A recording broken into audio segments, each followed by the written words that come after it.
So, the United States of America has handed Ukraine another document with security guarantees. Now, 3 points that are included as security guarantees for Ukraine are already circulating on the internet. We'd like to go through each of them with you step by step. The first point concerns the fact that, in the event of another Russian offensive, the President of the United States reserves the right to use American intelligence, as well as the full range of such military tools to assist Ukraine. I assume you've already seen all 3 points.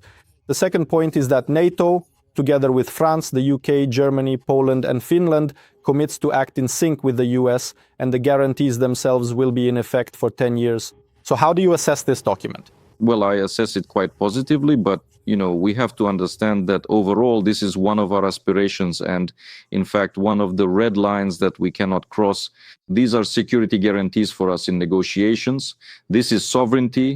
This is a strong Ukrainian army, the absence of demilitarization, what Russia is trying to impose.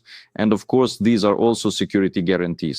And regarding security guarantees, you know that there has been and still is a very serious struggle over this, because both before and now, this remains a fundamental position of the Ukrainian side.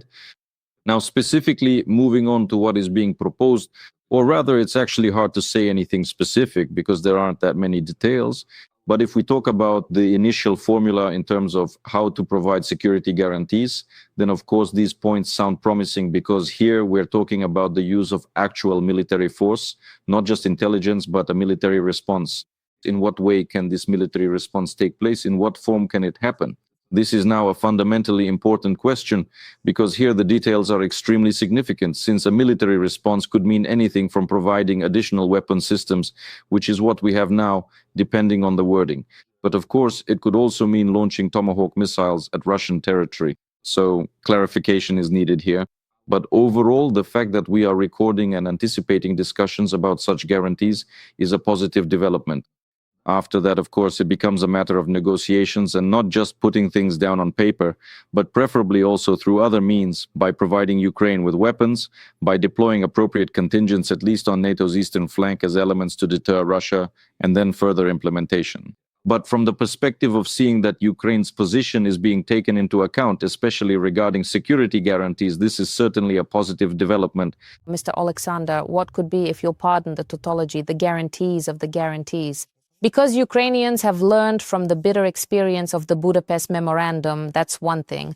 And the Trump administration, an administration can say one thing today and something else tomorrow. Who will guarantee that these guarantees are actually upheld? The fact that these things will be written down, that the Americans, for example, will do this and that, will involve intelligence and will consult with NATO, for instance, regarding the deployment of troops. But where is the guarantee that in case of danger, these points will actually be fulfilled, and that we won't be told, as with the Budapest Memorandum, that these were merely recommendations? First and foremost, we need to start from legal codification. First of all, it is desirable, of course, highly desirable, that this is not just a memorandum or a protocol of intentions or a preliminary agreement, a draft treaty. And what we would actually like to secure, first of all, is a status equal to that of a non-NATO ally of Ukraine, a non-NATO ally of the US, or a status equivalent to what South Korea, Japan, or Israel have, when there is truly the provision of military assistance. That is exactly what the provision of military assistance means. And when we talk about this, it is the most fundamental thing. That's why, in order to ensure legal clarity and to make this document different from a memorandum, especially the Budapest Memorandum, so that it doesn't evoke any unpleasant, let's say, associations or memories for us, of course, this document needs to be submitted for consideration by Congress. Will the United States of America do this? At the moment, I'm not ready to say, but I would like to and hope that perhaps it will come to that. And then the issue will be resolved, because at that point, the very process of supplying air defense systems, providing other assistance, military aid and so on, will be coordinated and settled. Or at the very least, to provide for the relevant annexes and protocols, which would specify the exact amount of weaponry we will receive, clear deadlines and so on. Because, for example, right now there is a calculation, and my colleagues and I have been quite actively working on the idea that 100 Tomahawk missiles would be enough for us to inflict damage on Russia's transport and oil infrastructure capabilities. That means Tuapse, Novorossiysk, Primorsky, Ust-Luga, There are 4 ports that Russia uses. Specifically, 2 of them are located in the Black Sea, and the other 2 are found in the Baltic Sea. So just these 4 ports alone would be enough for us to actually say that we would have inflicted quite serious and significant damage on Russia.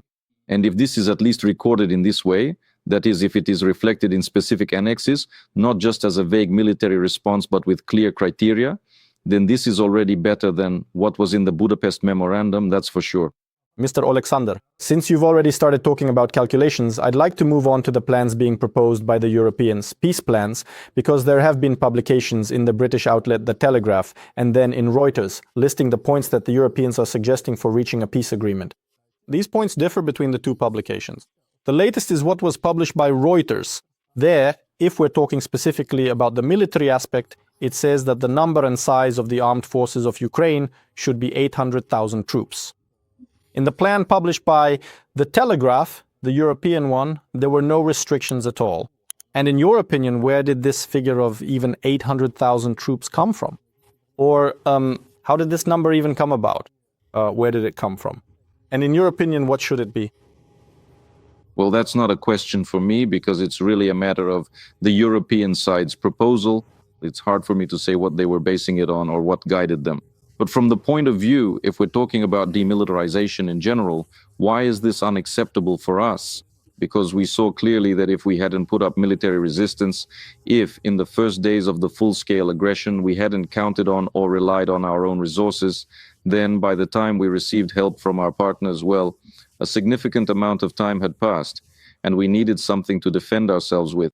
So for us, having a large army is, by the way, both a matter of funding and a matter of everything else. For example, I don't accept the idea that the peacetime army should be small just because of the economy and the need to support it somehow. Well, we will need to find funds and resources, at least for training the reserves, for preparing the population for national resistance, so that at a certain moment we can put up a serious defense. And now perhaps our partners were guided not only by the fact that the total number, well, at least according to what is reported in the media, let's put it that way, in open sources, the information is that the total number of defense and security forces is about 1 million people. And accordingly, if there is to be a reduction, it shouldn't be by an insignificant number compared to the current total. So, well, different numbers have been mentioned. Again, referring to open sources in the media, supposedly the American plan envisioned 600,000, while the Europeans proposed 800,000. For us, of course, the more the better. Mr. Oleksandr, and again, to wrap up the topic of the military negotiations and forecasts, one of the points of pressure on Ukraine is indeed the fact that we are going through a difficult period at the front right now. There are retreats in some places and advances in others. The Russians and Americans, by pressuring Ukrainians to be more open to negotiations right now, so to speak, claim that in any case, within 12 months, you are guaranteed to lose the Donetsk region, which they are already asking us to give up in advance as part of this potential agreement. What would you say to them from a military expert's point of view? You know, from a military standpoint, it all depends on how you approach this question. So let's approach this question by asking, what were the primary objectives of Russian aggression? We also understand that they were not limited to just Donetsk, they were not limited to just Luhansk. Their ambitions extended to all of Ukraine, and possibly not only Ukraine, but also to European countries and NATO. The Kremlin would undoubtedly have continued its aggression wherever it could, had it succeeded in capturing Ukraine. And so if we start from this point, after almost 4 years of full-scale invasion, where is Russia now? They have advanced about 40 kilometers in a year and a half. And this is not just the assessment of the Ukrainian General Staff. Not only that, it is also the assessment of independent analysts, observers, and institutions.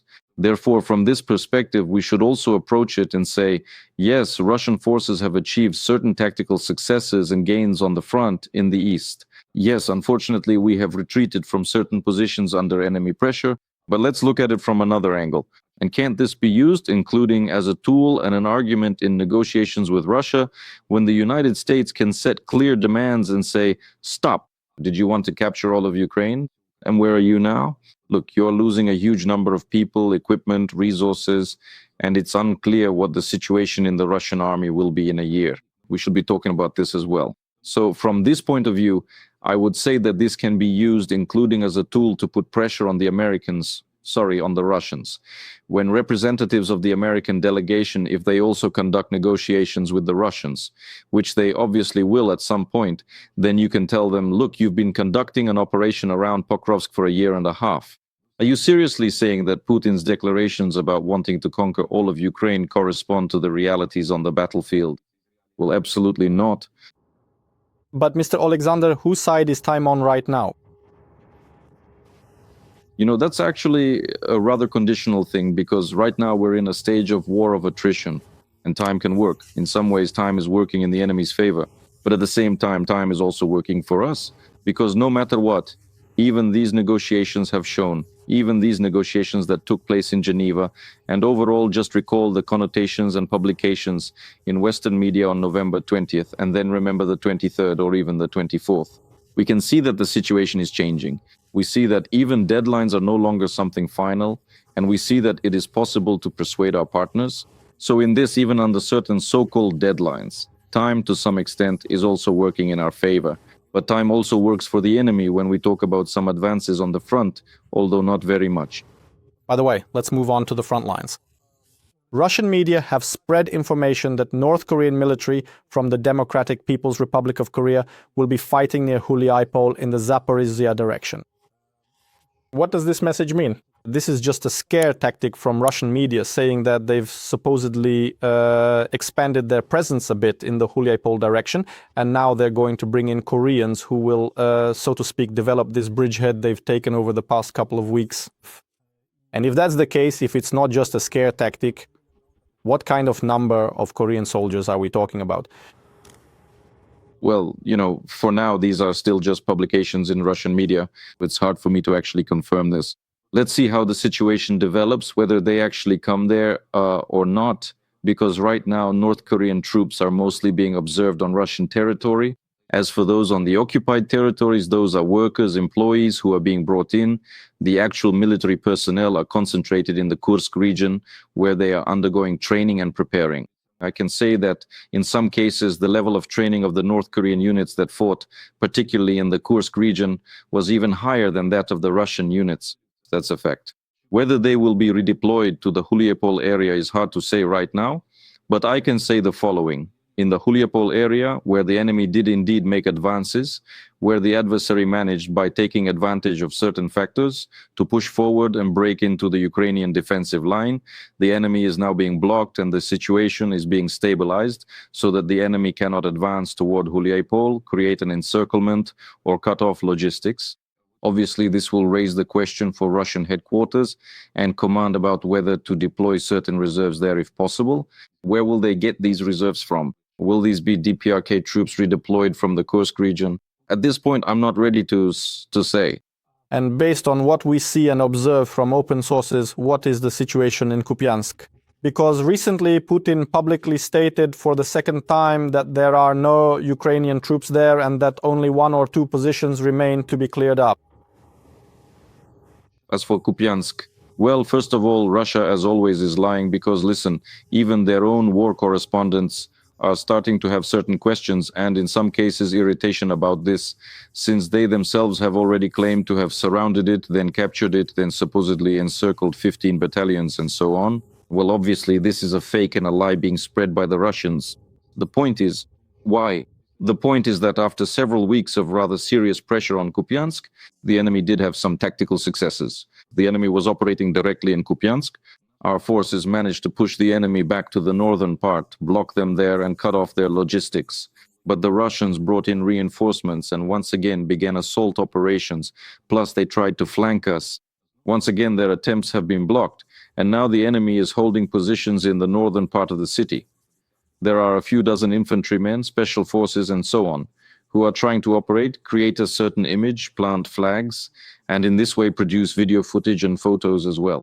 But the enemy's advance in that particular area has now been effectively blocked and halted. Mr. Oleksandr, in the context of the beginning of our conversation, we actually started with peace negotiations and did a brief analysis of the military context within them. To conclude our conversation, I'd like to recall those security agreements that were signed, very rapidly about a year and a half ago. It all started with Denmark, if I remember correctly. That was the first security agreement we signed, and it ended with the United States of America, still during Biden's presidency. What real weight do these security agreements carry?